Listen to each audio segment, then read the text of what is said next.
आपको कहते की पूरी तैयारी कर रहा है, आपके क्या मुद्दे रहे?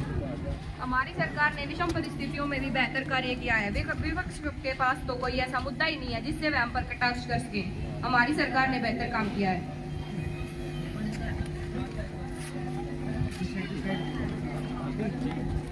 आज आप सत्ता पक्ष को किस प्रकार कह रहे हैं? हम संसद में वही मुद्दे उठाएंगे जिनकी देश को जरूरत है। सरकार ने तो कुछ किया ही नहीं। किसान आत्महत्या कर रहे हैं, साइबर क्राइम बढ़ रहा है, महंगाई आसमान छू रही है, सरकार महिलाओं की सुरक्षा में बुरी तरह सफल रही है। हम संसद में ऐसे ही मुद्दों को उठाएंगे।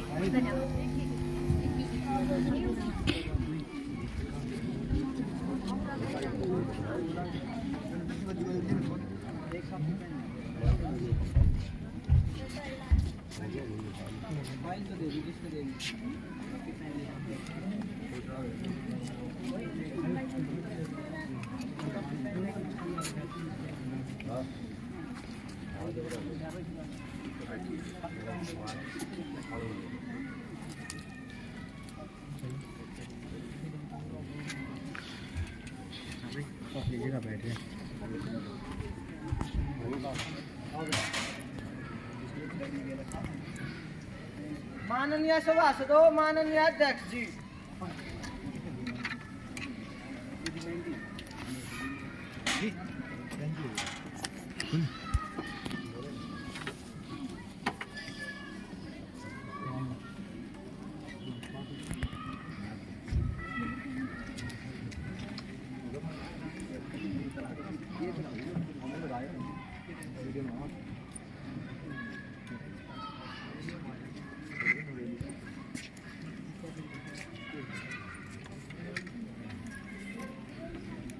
माननीय सांसदों, युवा संसद के इस शीतकालीन सत्र में आप सभी का हार्दिक स्वागत है। नए सदस्य शपथ ग्रहण अथवा प्रतिज्ञान करेंगे। महासचिव महोदया। सुश्री ज्योति, जो उत्तर प्रदेश के बरेली संसदीय क्षेत्र से निर्वाचित हुई है, कृपया आगे आए।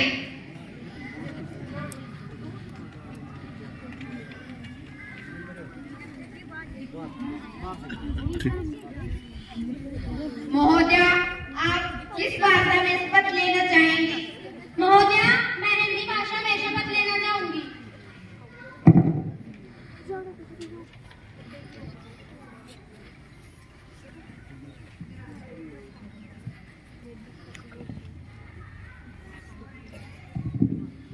मैं ज्योति रानी, जो युवा संसद की लोकसभा से सदस्य से निर्वाचित हूँ, मैं ईश्वर की शपथ लेती हूँ कि विधि द्वारा स्थापित भारत के संविधान के प्रति श्रद्धा और निष्ठा रखूंगी। मैं देश की प्रभुता और एकता बनाए रखूंगी तथा जिस पद को अपने ग्रहण करने वाली हूँ, उसके कर्तव्यों का श्रद्धापूर्वक निर्वहन करूंगी। धन्यवाद।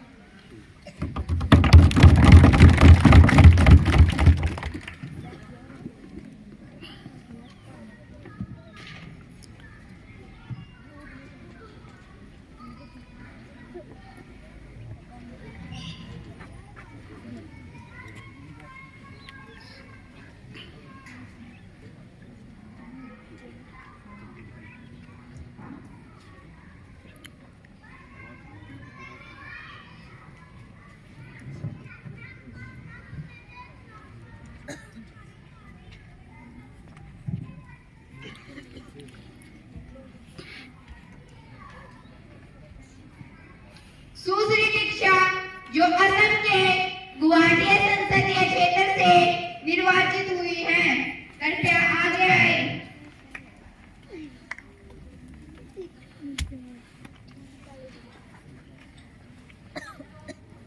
महोदया, आप शपथ ग्रहण करेंगी या प्रतिज्ञान करेंगी? महोदया, मैं शपथ ग्रहण करूंगी। महोदया, आप किस भाषा में शपथ लेना चाहेंगी? महोदया, अंग्रेजी में।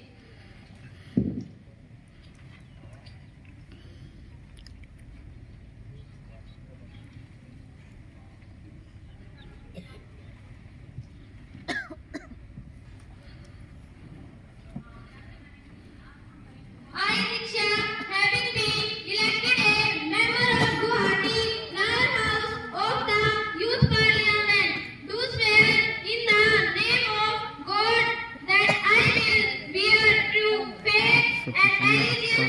Constitution of India and by law established that I will uphold the sovereignty and integrity of India and that I will faithfully discharge the duty upon which I am about to enter.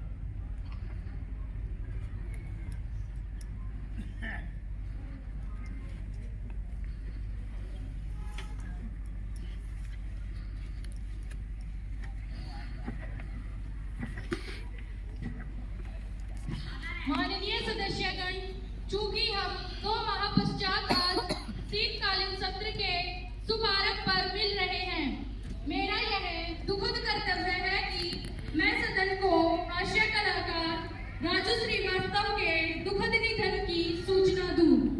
उनका दिल्ली के AIIMS में इलाज के दौरान 21 सितंबर 2022 को निधन हो गया।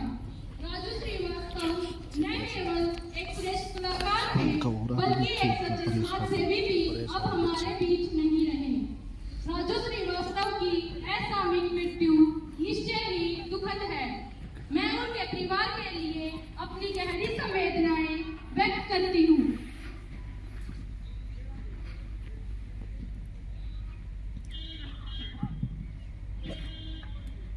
श्रीमान, मैं राजू श्रीवास्तव, जिनका असली नाम सत्यप्रकाश श्रीवास्तव था, को अपनी श्रद्धांजलि अर्पित करती हूँ।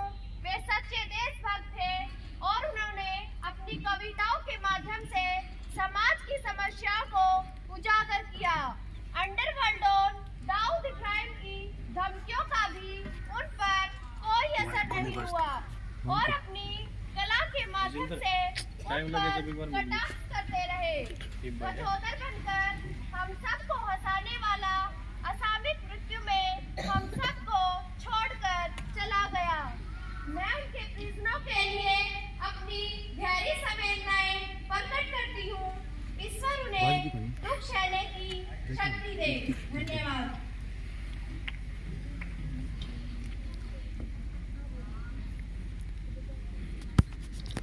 परेशान करते हुए पेट जाके कुर्सी में कहीं है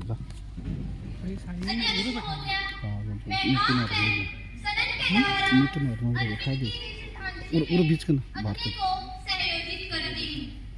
राजू श्रीवास्तव जी द्वारा दिया गया योगदान वास्तव में बहुत सराहनीय है। उनके हमारे साथ संबंध बहुत अच्छे थे। भगवान ने उन्हें मनोरंजन करने के लिए ही बनाया था। उनकी कॉमेडी उच्च स्तरीय थी, जो समाज के लिए प्रेरणादायक थी। उनकी कॉमेडी आज के फूहड़पन से बहुत अच्छी थी। हम उनकी कॉमेडी को अपने परिवार के साथ बैठकर देखा करते थे। उन्होंने अपने संघर्ष के दिनों में ऑटो रिक्शा चलाकर अपना खर्चा निकाला था। उनका एक वाक्य मुझे रह रहकर याद आ रहा है कि जब उन्होंने कानपुर लोकसभा क्षेत्र का टिकट लौटा दिया तो मैंने उनसे पूछा, भाई राजू क्या हुआ, टिकट क्यों लौटा दिया?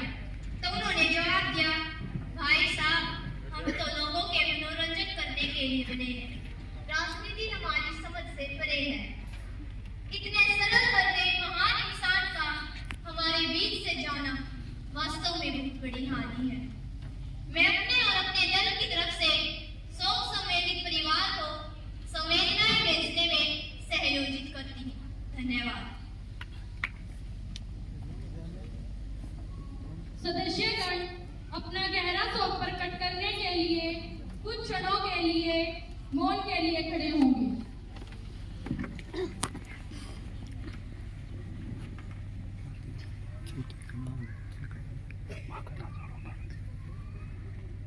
रिलैक्स।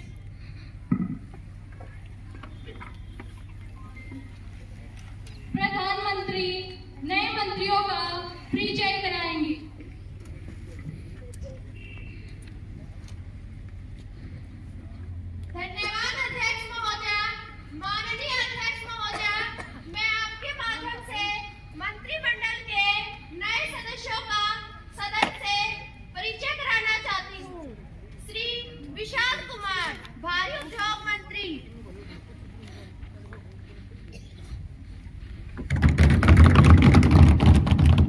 श्रीमती मनीषा कुमारी, खाद्य मंत्री।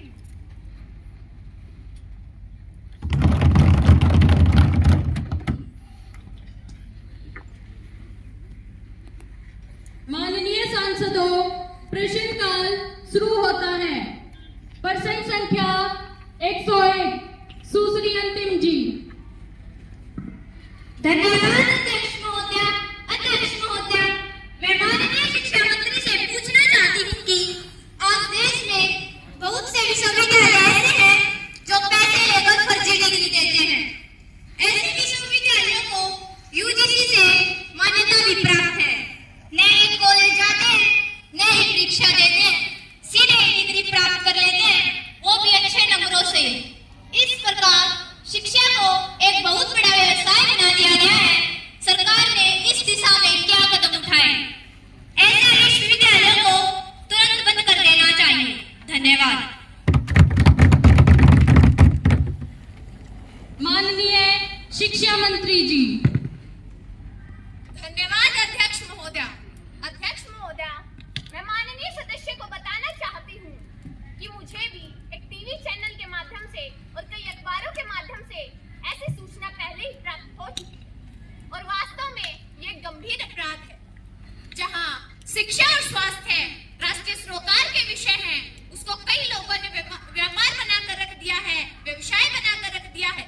किंतु मैं माननीय सदस्य को याद दिलाना चाहूंगी कि आज उन्होंने यहाँ पर जिन विश्वविद्यालयों का जिक्र किया है, उनको विश्वविद्यालय का दर्जा आपकी ही सरकार ने दिया था, आपकी ही सरकार ने दिया था।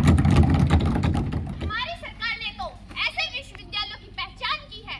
ऐसे 12 विश्वविद्यालयों को पहले ही यूजीसी की लिस्ट से बाहर किया जा चुका है और 8 अन्य विश्वविद्यालयों की अभी जांच चल रही है।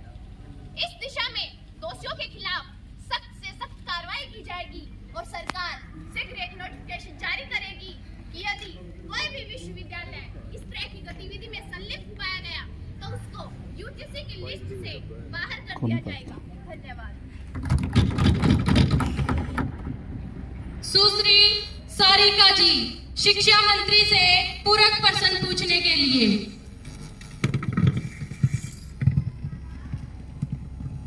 धन्यवाद अध्यक्ष महोदया। मैं आपके माध्यम से माननीय मंत्री जी से पूछना चाहती हूँ कि हमारे असम और मेघालय जैसे पहाड़ी इलाकों के लिए शिक्षा सुधार पर क्या कोई विशेष योजना सरकार ने बनाई है? धन्यवाद। माननीय शिक्षा मंत्री जी। धन्यवाद अध्यक्ष महोदय। माननीय सदस्य, मैं आपकी जानकारी के लिए बता दूं कि हमारी सरकार ने आपके क्षेत्र की प्राथमिक शिक्षा के लिए 500 करोड़ रुपया अतिरिक्त बजट में रखा है, जिसका वर्णन बजट सत्र में माननीय वित्त मंत्री ने भी किया था। इस रुपये को स्कूल भवन, स्कूल फर्नीचर और अनुबंध के आधार पर लगाए गए अध्यापकों में वितरित किया जाएगा। धन्यवाद। सुश्री सिया, शिक्षा मंत्री से पूरक प्रश्न पूछने के लिए। धन्यवाद अध्यक्ष महोदया। मैं माननीय शिक्षा मंत्री जी से पूछना चाहती हूँ कि सरकार जो वर्तमान में नए भवनों का निर्माण करवा रही है, भवन के नक्शे में बहुत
मंत्री जी। धन्यवाद अध्यक्ष महोदया। माननीय सदस्य, आपकी मांग उचित है, लेकिन मैं आपसे कहना चाहूंगी कि ऐसा प्रश्न पूछने से पहले कृपया अपनी तैयारी अच्छे से करके आए, क्योंकि आपने आज जो प्रश्न पूछा है उसका पहले से ही नोटिफिकेशन जारी किया जा चुका है और अब जो केंद्रीय विद्यालय या फिर अन्य शैक्षिक संस्थाओं के जो भवन बन रहे हैं उनमें हमने 60/110 का होल अनिवार्य कर रखा है। धन्यवाद। मंत्री महोदया, तैयारी तो आपकी नहीं है। हम राज्य स्तरीय विद्यालयों की बात कर रहे हैं, न कि केंद्रीय विद्यालयों की। मेरे साथी ने जो प्रश्न उठाया है वह हरियाणा जैसे अन्य राज्यों के राजकीय विद्यालयों से संबंधित है। वहाँ पर राजकीय वरिष्ठ माध्यमिक विद्यालयों में नए भवनों में यह सुविधा नहीं है। माननीय सदस्य, आपकी बात का ध्यान रखा जाएगा और शीघ्र ही शिक्षा जगत से रिटायर किसी उच्च शिक्षाविद की अध्यक्षता में कमेटी बनाई जाएगी। हम आपको विश्वास दिलाते हैं कि जहाँ भी राजकीय विद्यालय है वहाँ पर ये सुविधाएं शीघ्र अतिशीघ्र उपलब्ध कराई जाएंगी। धन्यवाद। प्रश्न संख्या 102 सुश्री तन्नू जी। धन्यवाद अध्यक्ष महोदया। मैं माननीय महिला एवं बाल विकास मंत्री जी से पूछना चाहती हूँ कि आपने नारा तो दिया था बेटी बचाओ बेटी पढ़ाओ का, लेकिन आपकी सरकार में सबसे ज्यादा अत्याचार महिलाओं के साथ हुआ है, जहाँ पर मुख्य विपक्षी दल के रूप में उनसे भी कहना चाहूंगी, आपने भी अपनी सरकार में महिलाओं के प्रति संवेदनशीलता दिखाई। आम आदमी पार्टी महिला और कमजोर वर्ग के हितों के लिए बनी है। मान्यवर, मैं एक महिला हूँ और भारत में महिलाओं की स्थिति के बारे में सोचती हूँ तो मैं सुन नहीं पाती हूँ। ये वो देश है जहाँ प्राचीन काल में कोई भी पुण्य कार्य महिलाओं के बिना पूरा नहीं होता था। आज उस देश में नैना साहनी ने जिसे तंदूर में डालकर दिया था जला। तत्कालीन सरकार ने कहा बनेगा सख्त कानून, अब होगा नारी का भला, अब होगा नारी का भला। जिसने देसी का लाल को गोली मारी वो जेल में भी सीधा भोग रहा दरिंदा। मंदसौर की 7 साल की बच्ची की चित्कार, निकिता तोमर की हत्या, हत्या बन रहा है मान्यवर। सरता के शरीर के जिस तरह 35 टुकड़े किए गए, कितना दर्द सा होगा, कितनी दर्दगी होगी। मान्यवर, नारी हूँ, नारी की सोचती हूँ। सरकारें आती हैं, बदल जाती हैं, लेकिन नारी की दशा में कोई सुधार नहीं। कहने को तो महिलाओं के लिए बहुत से कानून बने, क्या कोई कानून इन अपराधों को रोक पाया? हर साल महिला अपराधों के आंकड़े बढ़ रहे हैं। मेरा माननीय मंत्री से सवाल है, क्या हम इन अपराधों को कभी रोक पाएंगे? धन्यवाद।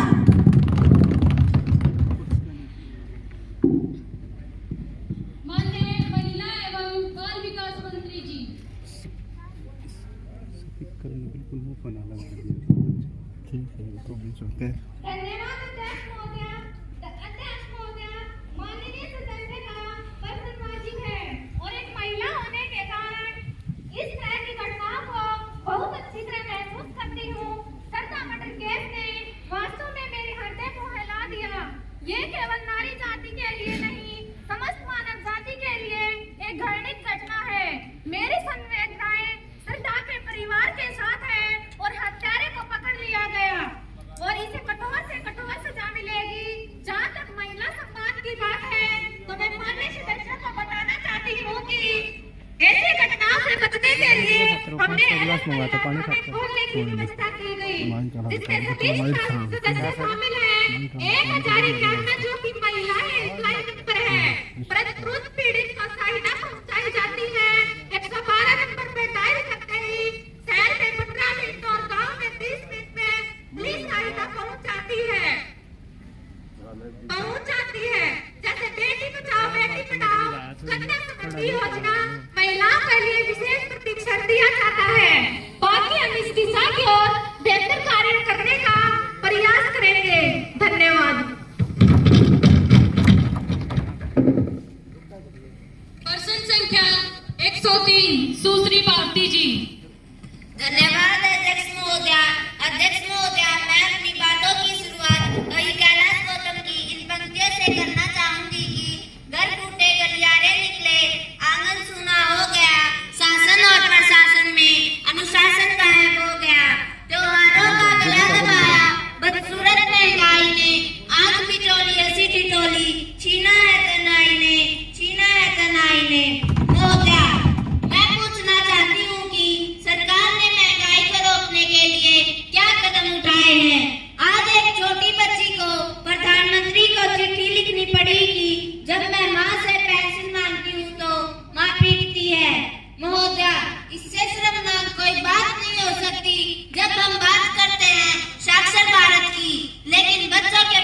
अपनी फसल के उचित मूल्य के लिए तो उनकी मांगों को दबा दिया जाता है।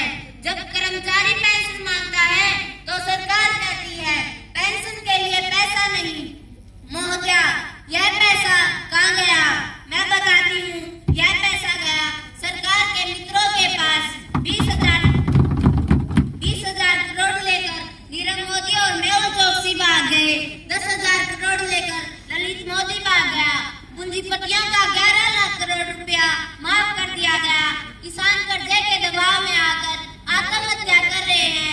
गांधी जी की जन्मभूमि में लोग जहरीली शराब पीकर मर रहे हैं। बात करते थे विकास की, लेकिन देश का विनाश हो रहा है। हमारा देश विश्व का सबसे बड़ा लोकतंत्र है और लोकतंत्र में विपक्ष की बातें सुननी पड़ती हैं, लेकिन आपकी सरकार ने विपक्ष की आवाज को दबाने का काम किया है।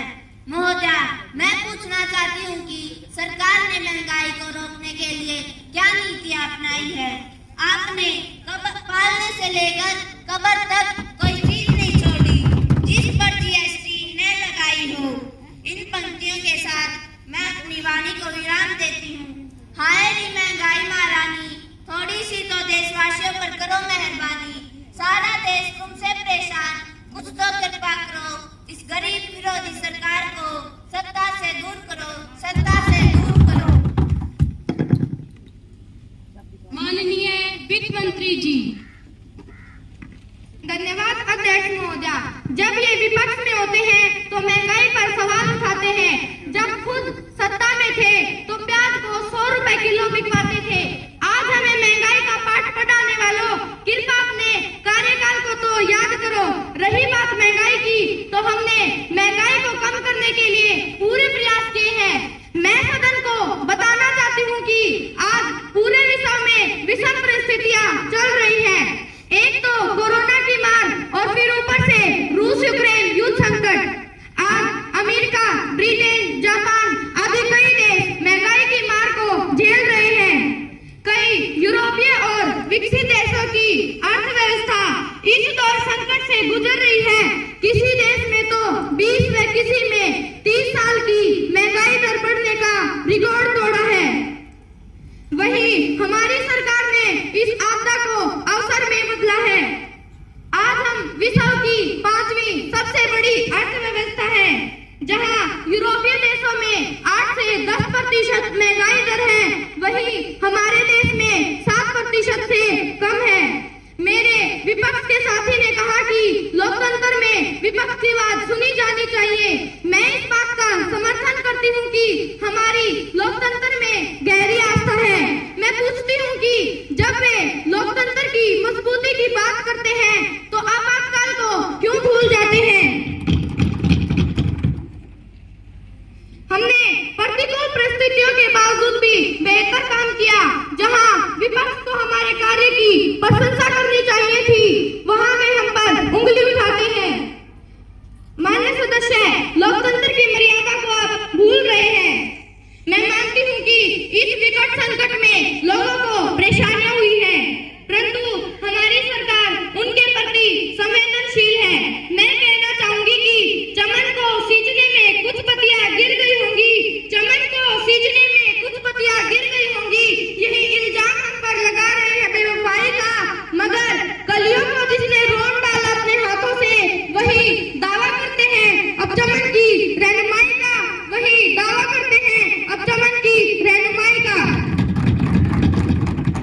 मान्यवर, हमने महंगाई को कम करने के लिए खाद्य तेलों में तिलहन पर स्टॉक सीमा लागू करने का कार्य किया।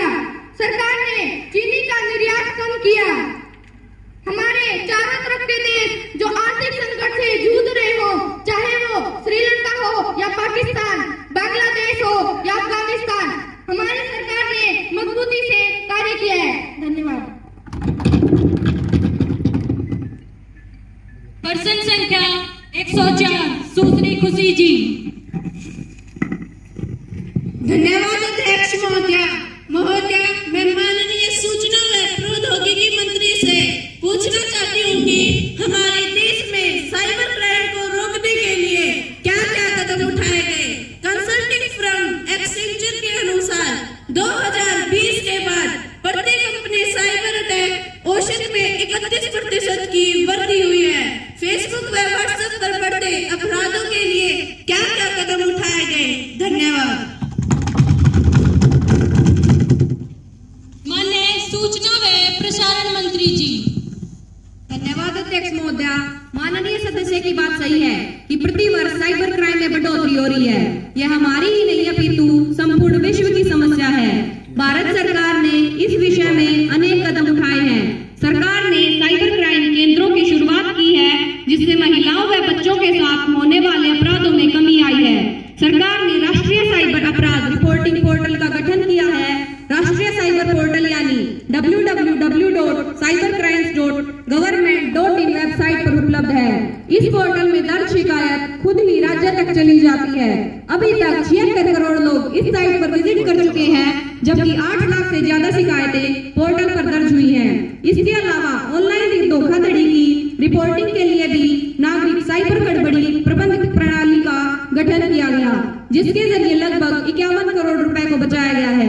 महोदया, हमने जहां देश को डिजिटल बनाने की कोशिश की है, तो नागरिकों का भी यह कर्तव्य है कि वे स्वयं भी सचेत रहें। आज नागरिकों को भी अपने कर्तव्यों का पालन करने की आवश्यकता है। गांधी जी ने कहा था, बुरा मत देखो, बुरा मत सुनो, बुरा मत बोलो, किंतु मैं कहती हूँ कि बुरा मत लाइक करो, बुरा मत सब्सक्राइब करो और बुरा मत शेयर करो। धन्यवाद।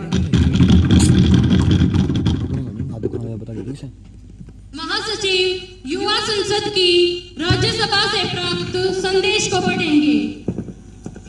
महोदया, मुझे युवा संसद की राज्यसभा के महासचिव से प्राप्त निबंध संदेश की सूचना देनी है।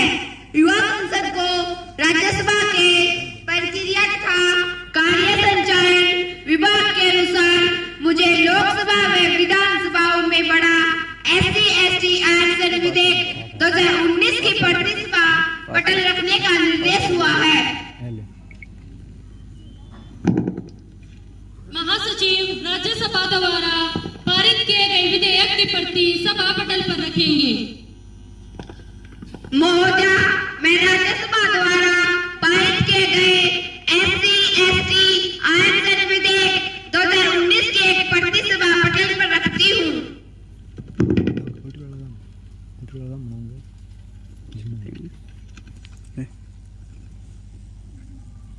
माननीय सांसदों, शून्यकाल आरंभ होता है और उससे पहले मैं आपको बताना चाहूंगी कि ये भारत के लिए बड़े गौरव की बात है कि 2023 का G20 सम्मेलन भारत में होने जा रहा है।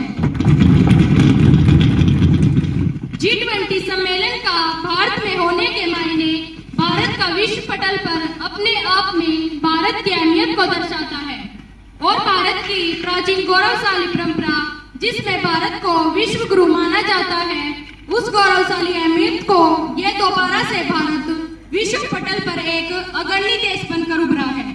इस सम्मेलन के माध्यम से भारत को अपनी सांस्कृतिक विरासत को उच्च शिखर पर पहुंचाने का अवसर मिला है। ये हम सब भारतीयों के लिए गौरव का विषय है। इस विषय में माननीय शिक्षा मंत्री भी बोलना चाहेंगे। माननीय शिक्षा मंत्री। धन्यवाद अध्यक्ष महोदय। मैं इसके लिए माननीय प्रधानमंत्री जी का सदन की ओर से विशेष तौर पर धन्यवाद करती हूँ। आपके कुशल नेतृत्व के कारण ये सब संभव हो पाया है। ये आपकी नेतृत्व क्षमता ही तो है कि आज रूस यूक्रेन युद्ध संकट में पूरे विश्व की निगाहें भारत की तरफ, जहाँ रूस भारत को सस्ता तेल देने की पेशकश करता है, तो अमेरिका भारत को सच्चा मित्र मानता है और भारत के साथ व्यापार बढ़ाने के लिए लालायित है। जापान ने भी भारतीय कूटनीति की बहुत प्रशंसा की है। G20 सम्मेलन का भारत में होना भारत की वैश्विक ताकत को दर्शाता है। मैं इसके लिए माननीय प्रधानमंत्री जी का एक बार फिर से धन्यवाद करती हूँ। हाल ही में गुजरात चुनाव में जनता के प्रति गहरी आस्था दिखाई है। जनता प्रधानमंत्री जी से बहुत ज्यादा प्रभावित है। इसीलिए मैं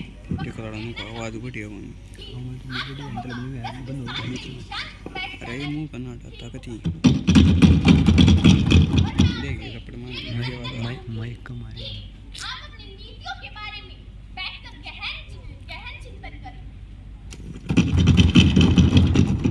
मंत्री महोदय, ज्यादा खुश होने की जरूरत नहीं है।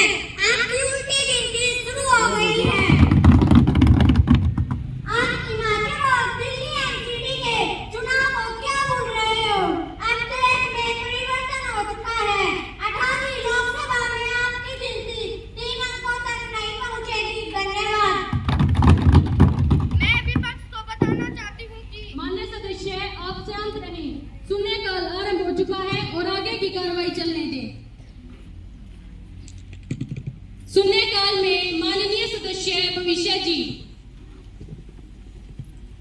धन्यवाद अध्यक्ष महोदया। मैं आपका विशेष तौर पर धन्यवाद करना चाहता हूं कि आपने मुझे मेरे चित्तौड़ संसदीय क्षेत्र और पूरे मेवाड़ के किसानों की बात उठाने का मौका दिया। मैं खरीफ की फसल के बारे में कहना चाहता हूं कि बेमौसम बारिश ने किसानों के खेतों में पकी पकाई फसल को खराब कर दिया। कई मंडियों में फसल खराब हो गई, चाहे मक्का हो, तिलहन हो, दलहन हो या सोयाबीन फसलें बर्बाद हो गई। इसी संसद में कई वर्षों के बाद प्रधानमंत्री जी ने फसल खराबी का जो कानून 50% फसल खराबी पर मुआवजा दिया जाता था, अब उसे 33% करने का कार्य किया। मगर राजस्थान सरकार ने गिरदावरी में स्पष्ट उपदेश दिए हैं कि 33% से ऊपर फसल खराबी का ही आकलन होगा।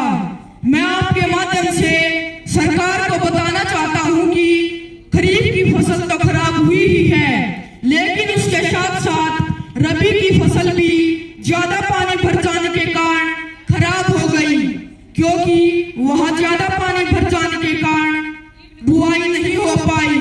मेरी आपके माध्यम से मांग है कि उचित गिरदावरी हो और किसानों को उचित मुआवजा दिया जाए, क्योंकि इस संकट की घड़ी में राजस्थान सरकार न तो कर्जा माफ कर रही है और न ही बिजली के बिलों को माफ कर रही है।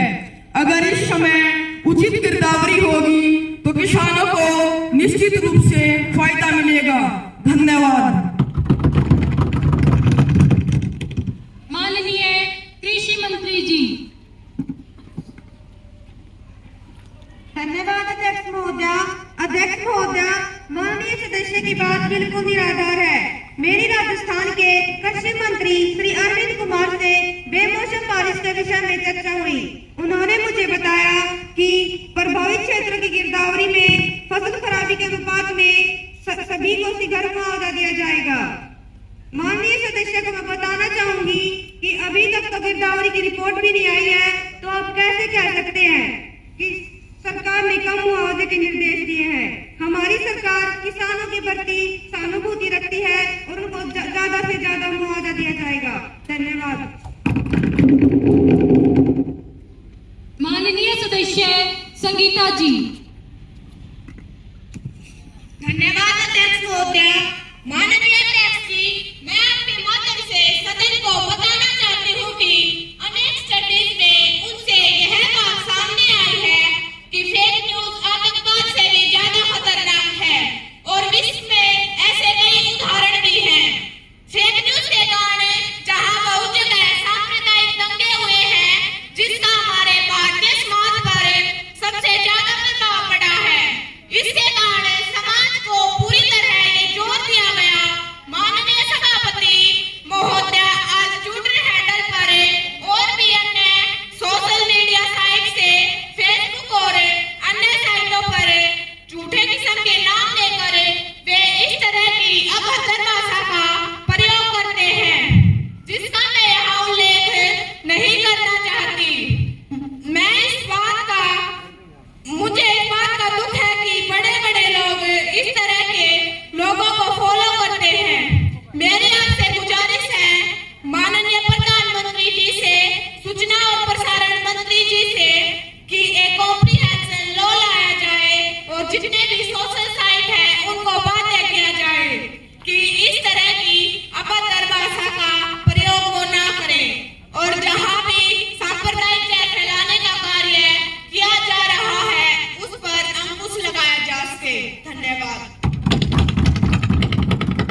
सबको नोट करवाना ये देश का वास्तविक मसला है, इसे सभी लोग आपस में चर्चा करें। माननीय सूचना व प्रसारण मंत्री। धन्यवाद अध्यक्ष महोदया।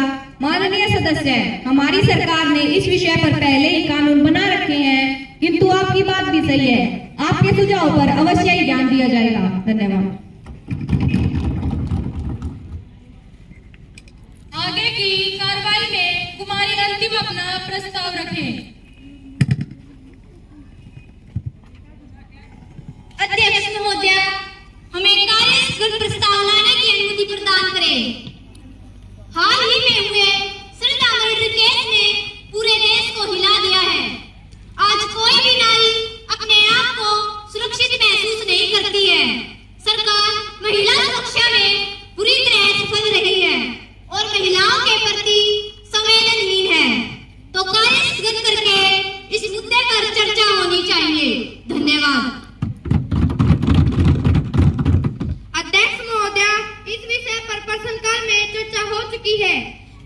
सदस्य का प्रस्ताव निराधार है।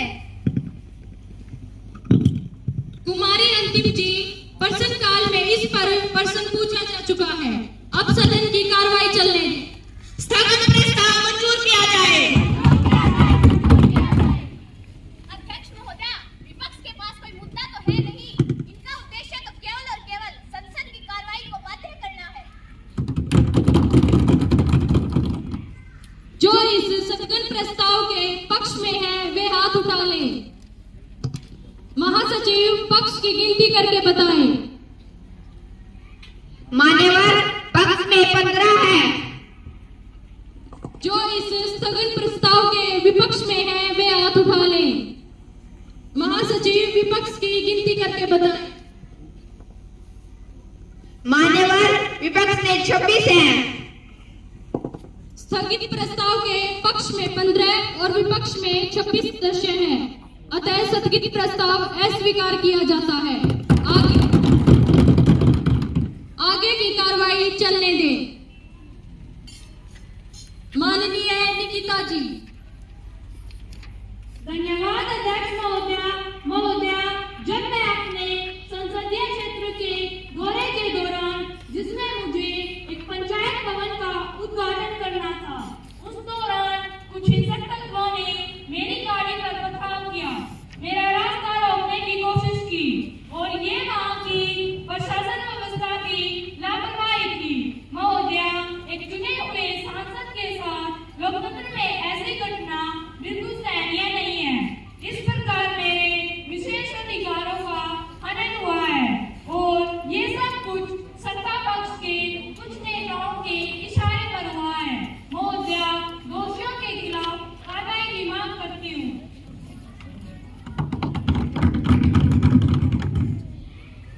निकिता जी, क्या आपने पहले इसकी सूचना दी है? आप अपनी सूचना शिकायत सबूतों समेत कमेटी में दें। अध्यक्ष महोदया, मैं इसका नोटिस सुबह 10:30 बजे दे चुकी हूँ। ठीक है, मैं आपके प्रस्ताव को स्वीकार करती हूँ और मैं शीघ्र ही उसकी जांच करवाकर आपको संतुष्ट करूंगी। धन्यवाद महोदया। Now, welcome to the Japanese Parliament. Honorable members, I have to make an announcement. On the behalf of the honorable members of the House, I have great pleasure in extending our warm welcome to His Excellency Ms. Ling Jung, Speaker of the Japanese Parliament.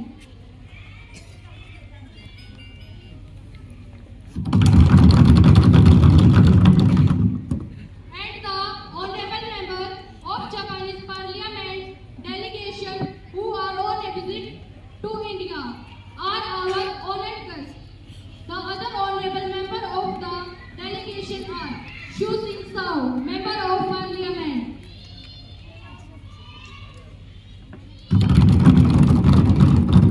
Leo Wu, Member of Parliament.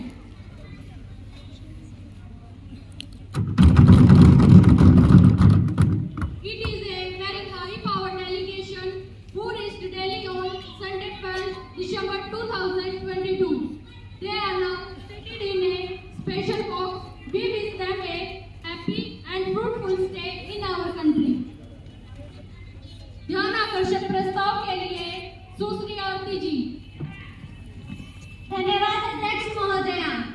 आज हमारे देश में कम उम्र के बच्चों में जो नशे की लत बढ़ती जा रही है, यह हमारे देश के बच्चों के भविष्य के लिए बहुत ही नुकसानदेह है। महोदया, राष्ट्रीय परिवार स्वास्थ्य सर्वेक्षण पिछले वर्ष करवाया गया था, जिसमें 15 से 18 वर्ष के उम्र के लगभग 16 करोड़ बच्चों में से 4 करोड़ बच्चे तंबाकू, शराब या अन्य नशीले पदार्थ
इन सब पर ध्यान देना चाहिए। स्कूल कॉलेज के कैंपस में, रेलवे स्टेशन, बस स्टैंड आदि पर अन्य नशीले पदार्थ जो खुले में बेचे जा रहे हैं, इन पर रोक लगाई जानी चाहिए।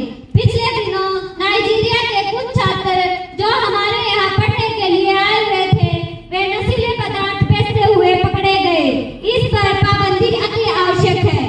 मान्यवर मलिन बस्तियों में, झुग्गी झोपड़ियों में शराब माफिया की जो देसी शराब की दुकानें आवंटित की जाती हैं, जिससे बच्चों के स्वास्थ्य पर बुरा प्रभाव पड़ता है, इनको बंद किया जाना चाहिए। धन्यवाद। माननीय स्वास्थ्य मंत्री जी। धन्यवाद अध्यक्ष महोदय। हम माननीय सदस्य की बातों से सहमत हैं।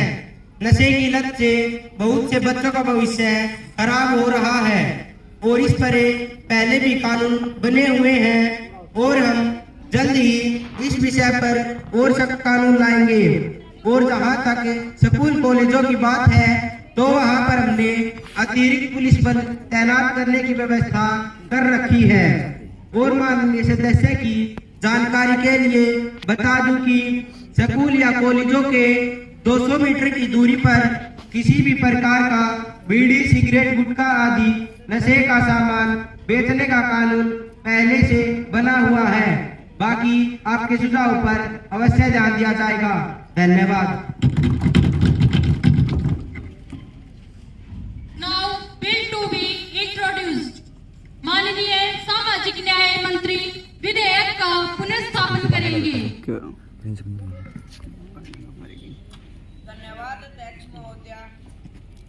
धन्यवाद अध्यक्ष महोदय। अध्यक्ष महोदय, मैं प्रमोशन में SC/ST के आरक्षण के लिए संविधान विधेयक को पुनः स्थापित करने की अनुमति चाहता हूँ। प्रमोशन में SC/ST आरक्षण के लिए संविधान संशोधन विधेयक 2013 के पुनर्स्थापन करने के लिए अनुमति प्रदान की जाती है। धन्यवाद महोदय। Now bill for consideration. Now the House will take up consideration to the Energy Conservation Amendment Bill 2022 that already has been introduced in the last session by Energy Minister. धन्यवाद अध्यक्ष महोदय। मैं लोकसभा में ऊर्जा संरक्षण संशोधन विधेयक 2022 को आपकी अनुमति से पेश कर रही हूँ। महोदय, पिछले एक दशक से दुनिया के ऊर्जा क्षेत्र में काफी बदलाव आया है। पूरी दुनिया आज पर्यावरण के खतरे से वाकिफ है और दुनिया के सभी देशों ने यह निर्णय लिया है कि हमें इस खतरे को टालने के लिए कार्रवाई करनी चाहिए। विश्व में हुए विभिन्न पर्यावरण सम्मेलन में हमारे देश ने भी अपनी प्रतिबद्धता इस विषय पर दिखाई है, चाहे वो रियो सम्मेलन हो या फिर क्योटो प्रोटोकॉल। मान्यवर, फ्रांस की राजधानी पेरिस में 30 नवंबर से 11 दिसंबर 2015 तक जलवायु परिवर्तन सम्मेलन का आयोजन किया गया था। इस सम्मेलन के अंतिम दिन लगभग 196 देशों ने कार्बन उत्सर्जन में तेजी से कमी लाने के लिए हर संभव प्रयास करने हेतु सहमति जताई थी। हम भी उस सम्मेलन में सहमति जताने वाले देशों में थे। ऊर्जा संरक्षण संशोधन विधेयक 2022 उसी पेरिस समझौते की प्रतिबद्धता को पूर्ण करने और ग्रीन हाउस गैसों के दुष्प्रभावों से बचने की दिशा में मील का पत्थर साबित हो गया। मान्यवर, इस बिल में प्रावधान है कि कम से कम 100 किलोवाट के विद्युत कनेक्शन वाली इमारतों के लिए नवीकरणीय स्रोत से ऊर्जा जरूरतों को पूरा करना। मान्यवर, बिल का उद्देश्य पर्यावरण सम्मेलन COP26 के लिए गए संकल्पों को देखते हुए बिल संशोधन का प्रावधान लाया गया है। सरकार का उद्देश्य एनर्जी ट्रेंडिंग पर नवीकरणीय ऊर्जा पर जोर देना और नेशनल ग्रीन हाइड्रोजन मिशन को बढ़ावा देना है। इसका उद्देश्य कार्बन उत्सर्जन को धीरे धीरे कम करना है। इस समय में भारत अमेरिका और चीन के बाद तीसरा सबसे बड़ा कार्बन उत्सर्जन देश है। ये बिल ईंधन के स्रोतों के रूप में ग्रीन हाइड्रोजन और बायो इथेनॉल सहित गैर जीवाश्म ऊर्जा स्रोतों का उपयोग करने की अनुमति देगा। ऊर्जा संरक्षण संशोधन विधेयक 2022 का मुख्य उद्देश्य देश में जीवाश्म ईंधन बिजली की खपत को कम करना है। इसके लिए कार्बन ट्रेडिंग प्रणाली का भी उपयोग इस बिल में लाया गया है। धन्यवाद। माननीय सूचना व प्रसारण मंत्री जी। धन्यवाद अध्यक्ष महोदय। मैं इस बिल का समर्थन करती हूँ। जिस प्रकार से क्लाइमेट चेंज हो रहा है, ऐसे समय में तो इस बिल का पास होना बहुत ही आवश्यक है। मंत्री महोदया ने इस बिल में कार्बन ट्रेडिंग जैसे शब्दों का प्रयोग किया है। यह बहुत ही कारगर कदम होगा। सदस्यों की जानकारी के लिए मैं कार्बन ट्रेडिंग के बारे में व्याख्या करना चाहूंगी। मान्यवर, क्योटो प्रोटोकॉल में प्रदूषण कम करने के 2 तरीके सुझाए गए हैं। इस कमी को कार्बन क्रेडिट यूनिट में नापा जाता है। एक कार्बन यूनिट 1 टन कार्बन के बराबर होता है। इन तरीकों में पहला था कि अमीर देश क्लीन डेवलपमेंट मैकेनिज्म में पैसा लगाएं या फिर बाजार से कार्बन क्रेडिट खरीद लें। मतलब अगर विकसित देश खुद ग्रीन हाउस गैसों के उत्सर्जन में कमी न ला सकें तो विकासशील देशों से कार्बन क्रेडिट खरीद लें। हमारे देशों में इन गैसों का उत्सर्जन विकसित देशों की अपेक्षा बहुत कम है, इसलिए यहाँ कार्बन क्रेडिट का बाजार बहुत बड़ा है। हम जो ये बिल लाए हैं, इसमें कार्बन क्रेडिट प्रणाली को अपने देश के अंदर स्थापित उद्योगों पर भी लागू किया जाएगा। इससे निश्चित रूप से हम कुछ हद तक पर्यावरण को स्वच्छ रखने में कामयाब होंगे और नवीकरणीय ऊर्जा स्रोतों को बढ़ावा मिलेगा और ग्लोबल वार्मिंग जैसी विश्वव्यापी समस्या को दूर करने के लिए हम इस तरह को अपना अहम योगदान दे पाएंगे। धन्यवाद।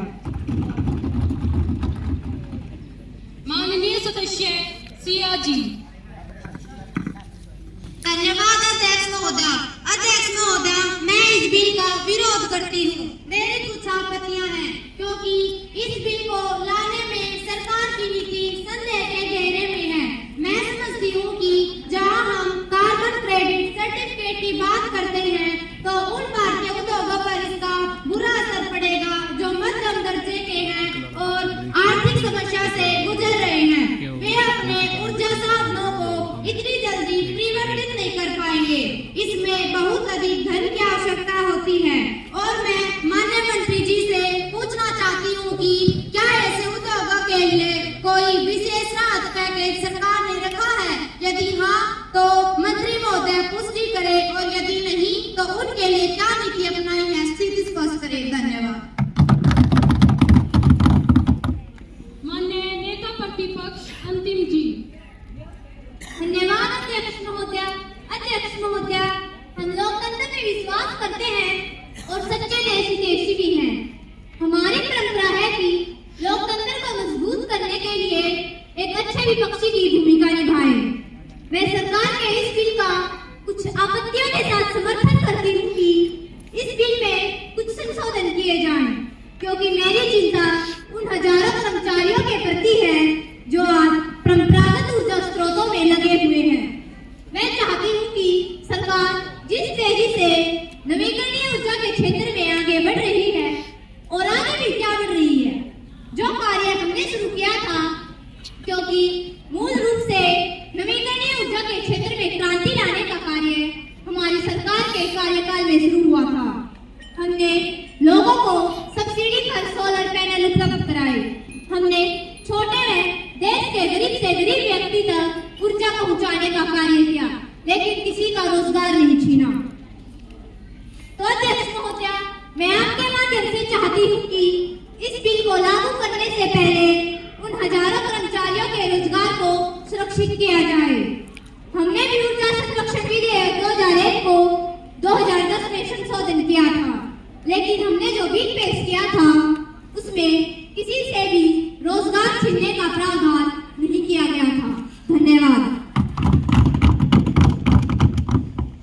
माननीय प्रधानमंत्री जी।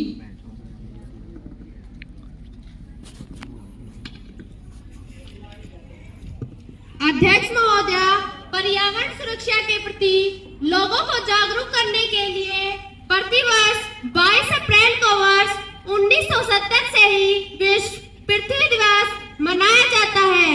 इस दिन की महत्ता तब और बढ़ गई जब 22 अप्रैल